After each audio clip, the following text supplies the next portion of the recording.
There's a lot of different metrics that we can provide to manufacturers.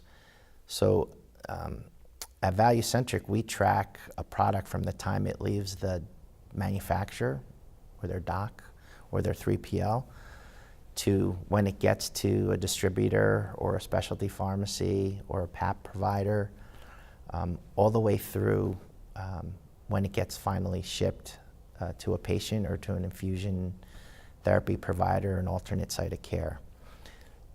With all that data that we collect along the way, there's analytics that can be done. So you could do something as simple as, how is the product being ordered? Is it being over-ordered, under-ordered? Are there certain distributors that have inventory above a level than is expected? So you could start all the way to kind of the left in tracking the product and doing some metrics against the product.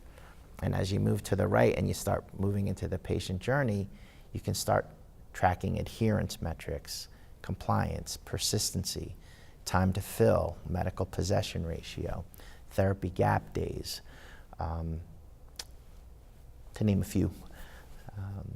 So that's some of the metrics that we can provide as data aggregators. And the key is, if you're an aggregator and you have an analytics platform,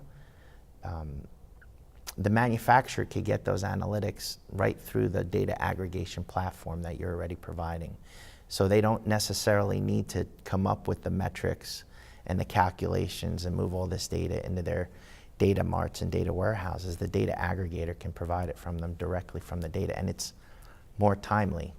At ValueCentric, we process data as it's received, so we can quickly update a metric, within 3 hours after all data is received, or within 3 hours after the first data set is received. Whereas when it's data you're providing, you're cutting data at a certain point in time.